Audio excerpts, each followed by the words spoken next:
Welcome to HSBC Global Viewpoint, the podcast series that brings together business leaders and industry experts to explore the latest global insights, trends, and opportunities.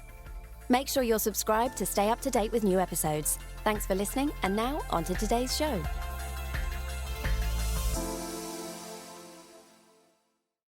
This is a podcast from HSBC Global Research, available on Apple Podcasts and Spotify. However you're listening, analyst certifications, disclosures, and disclaimers must be viewed on the link attached to your media player.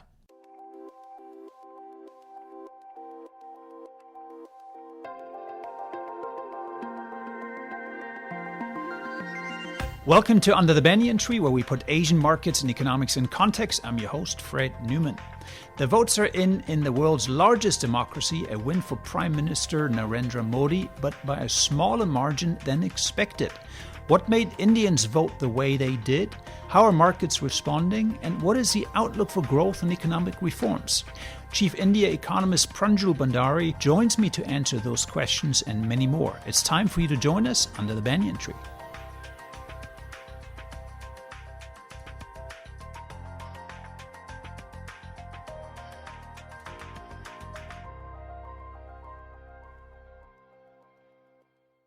So a few numbers off the bat to set the context. The coalition led by Prime Minister Modi's BJP party secured some 290 seats. That's more than 272 needed to secure a majority, but it's also far fewer than exit polls were suggesting. It's also the first time since Modi's party came to power that has failed to secure a majority on its own. The BJP alone won 240 seats, a far cry from the 300 plus it secured in 2019. Let's bring in Pranjul now. Pranjul, great to have you with us. Great to be here, Fred. So, big surprise out of India this week. The market swooned up on Monday, down on Tuesday. A real roller coaster ride in terms of the reaction to this election result, which of course showed a narrow majority for the governing coalition than many had expected. Give us a sense, what really happened in the last few days here? Why this big seesaw in financial markets, this roller coaster in the last several trading days? Yes, absolutely. So, we had the opinion polls on the elections about 2 months ago, which said that the BJP bill will be back with a large majority. And then we had the actual election process, which ran over 6 weeks. And there, the news coming from the ground wasn't that great. And, markets didn't do well for, a couple of trading sessions. And then in the weekend, we had the exit polls, which showed that the BJP will come back with a bigger majority than in the past. And then the final election results on Tuesday, which were quite the opposite. So a big swoon here, partly, and this may be a technical question, I suppose we relied a bit too much on opinion polls, and they weren't quite as reliable.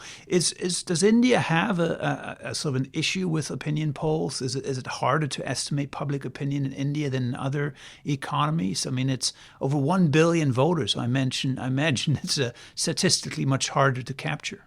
Yeah, but interestingly, over the last 15 years, exit polls and opinion polls had started to get it right, especially the direction of change right, even if they didn't get, the exact seat shares on the dot. So this one was a surprise that they got it so wrong. And I think there'll be a lot of analysis trying to understand what really went wrong. But yes, I think the exit polls are the one which sort of created a huge amount of uncertainty in the markets. But Fred, I really wanted to bring in one or two other points. I think a couple of reasons why the markets reacted the way they did on Tuesday. One is this whole BJP, in the past elections, they had come in with 303 seats. The midpoint to get a government is 272 seats. And just by themselves, they had formed the government. They didn't even need their coalition partners. And this time around, they'll need the coalition partners. And that's going to be a big change in the way the government functions. I think that's one part of uncertainty. The other part is, Mr. Modi, he had a very strong hold in the Hindi heartland, particularly the state of Uttar Pradesh. And the BJP lost a lot of seats there. So they are loosening their grip on the Hindi heartland, something that was just not expected. And then a third form of uncertainty is the chance that there could be defections.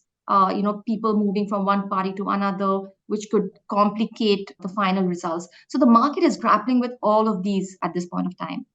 So the market is grappling with uncertainties, and I want to unpack that a little bit. But before we do that, let's just look at why perhaps we have this contrary to expected results. If looking from afar, India is doing very well. It's an investor darling. We've seen very strong growth, capital inflows into India. We continuously push up our growth forecasts for the economy. India, on many measures, has been doing very, very well. Why is it that perhaps that economic success hasn't led to the same traction at the ballot box? Why has the government maybe undershot expectations, given that, most Indians should feel fairly good about the economy? Yeah, so I like to break down India into new India and old India. And it's new India, which has all the high tech sectors, electronics, services exports, which has been doing very well. The problem is it's only 15% of GDP. It's growing very rapidly. It's growing at 15% per year, but it's just very small. And then the rest of India, which I call old India, which makes up agriculture and small firms, is 85% of GDP and has been growing at a smaller clip of about 5%. And I think it's stress in old India, which I think, created this surprise sort of result in elections. And what didn't really help was, a lot of climate change events that have multiplied over the last couple of years. Over the last 24 months, the El Nino didn't help. For the first time, the El Nino not just impacted rainfall, but they also uh, pushed up temperatures. So it wasn't just the crop production that hurt, but also a lot of livestock and a lot of occupations of the rural Indian came under stress. So I think climate change and the result on inflation, unemployment, I think all of that played a role in the election results. Now, I think you make a very interesting point here that, firstly, part of the population didn't really feel as big a lift from the strong economic growth as you might think. And the second one is the impact of climate change and how that really affects the most vulnerable members of society. And I think the read across then to other economies is that if climate change pressures intensify, that might have political consequences elsewhere. But I wanted to hark back a little bit on this idea. The Modi government, as I understand it, has been somewhat responsive to the needs of the broader parts of the population. Famously, there is a massive food support program. I think 800 million Indians have access to state food support, for example. Are you saying that wasn't enough to bridge the gap? Was there not enough focus by the administration on these issues? Or do you just think the scale is just overwhelms even government resources? Yeah, I think the food distribution program did very well through the pandemic period. It fed large parts of the economy. But over the last year, the Indian government was bringing down a lot of the subsidies that had gone up in the pandemic time. And actually, the fiscal deficit was falling in a major way. The government was really cutting back on expenditure. So one can argue that they didn't do enough welfare spending. In fact, markets were expecting a pre-election cash handout, which never came. So, one can argue there wasn't enough. But I think this also means that going forward, welfare spending could rise in the economy. Now, I don't think that's necessarily bad because India is going through a period in which tax revenues are growing very rapidly. So, high welfare spending and bringing down the fiscal deficit can all coexist. You can do welfare spending responsibly. And I think we're going to see more of that going forward. That's interesting, and you already kind of foreshadowed a little bit what we wanted to talk after the break, which is really what the implications are of the Indian elections for economic policy going forward. So this is perhaps a good point to take a quick break, and when we come back, we'll look at what's next for the Indian economy.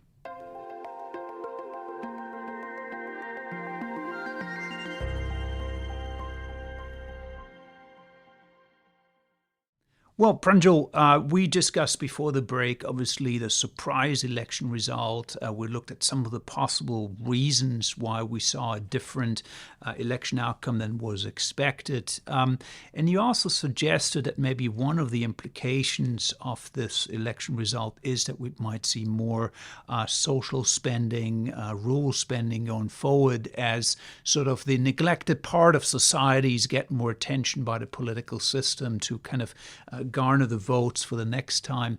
I also wanted to look a little bit about the point you made very early on, which is coalition politics. The BJP had a majority in the last parliament. Now it's reliant on coalition partners. And you hinted at the fact that that might bring in a bit more uncertainty on policymaking. Can you explain that a little bit further, what you mean by that?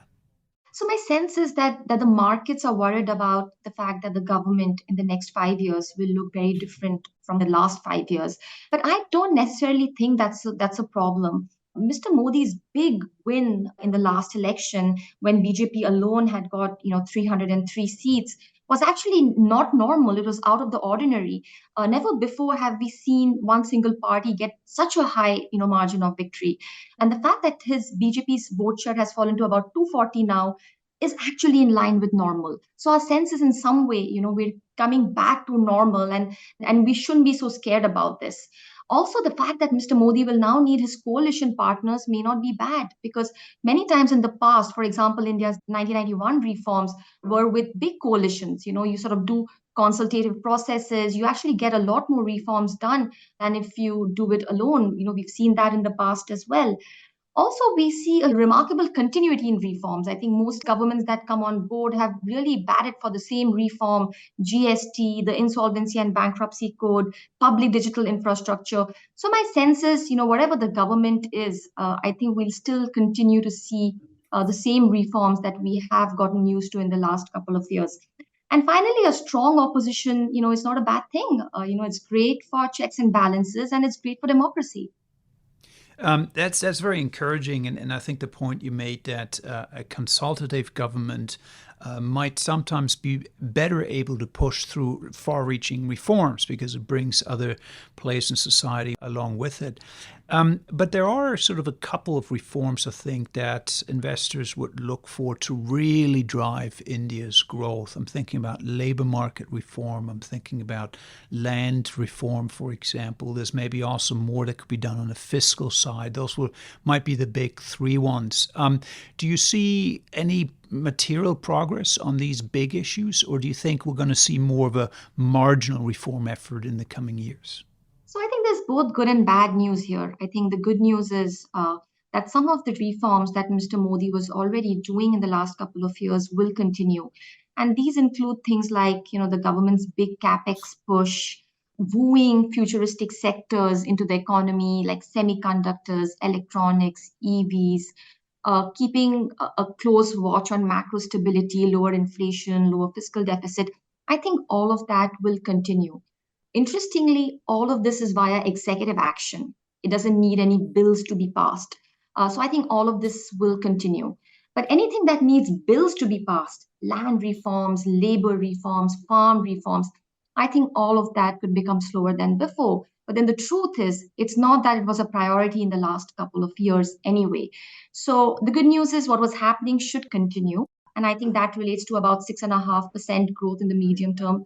But had India been able to do legislative reforms, then growth could have been even higher, close to 8%. And perhaps that part is something that comes a bit into question. So we're certainly going to have still some positive reforms at the margin. We're still relatively constructive on economic growth. Some reforms coming through, particularly from the executive side. One other big issue has been trade and India's connectivity with the rest of the world. For some time, the Indian government has been probably, it's fair to say, more reluctant to sign free trade agreements. But we've seen a bit of a loosening of that in recent years. Do you expect any material progress on the trade reform side? Yeah, I think India is really reaching out and sort of forged trade agreements with different parts of the world. And I think that's a slow process, but it's moving in the right direction. And my sense is that should continue. if it's able to bring down its import tariffs, something it's been raising in the last couple of years, I think that will really aid India's sort of trade aspirations. But I see no major change. If this government comes back with Modi as a prime minister, but with a coalition and a strong opposition, I don't really see any big threat to things like, their outlook on trade.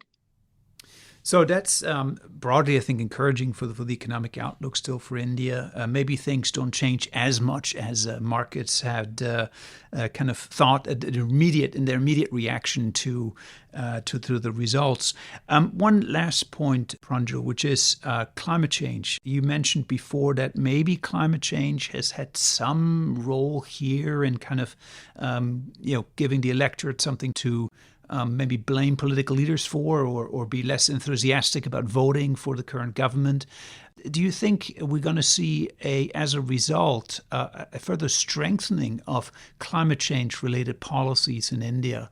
The link is, of course, not as direct, but do you think this would maybe spark even more of an effort to shift India's green energy revolution, to shift towards more sustainable farming and to kind of build up the resiliency, particularly of the agricultural sector?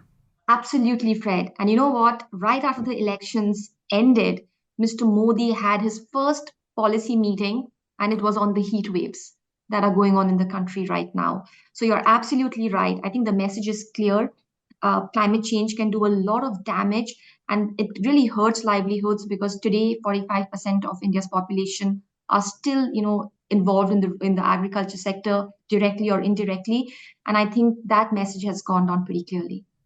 And maybe that's the biggest silver lining of all then, that really climate change is moving up the political agenda, not just in India, but of course in other places in the world as well. And we need urgent action on this front, particularly to protect people in more vulnerable situations, particularly in economies like India, across Southeast Asia and elsewhere in the world, of course. So thank you very much, Pranjul. I know this is a very busy week for you.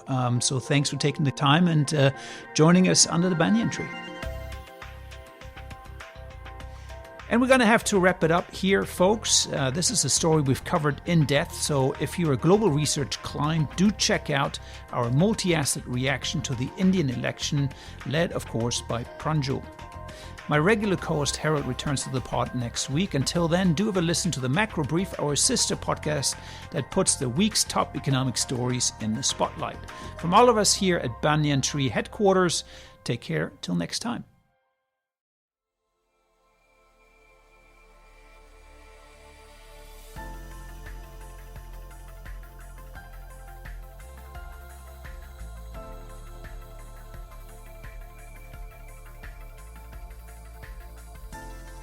Thank you for joining us at HSBC Global Viewpoint. We hope you enjoyed the discussion. Make sure you're subscribed to stay up to date with new episodes.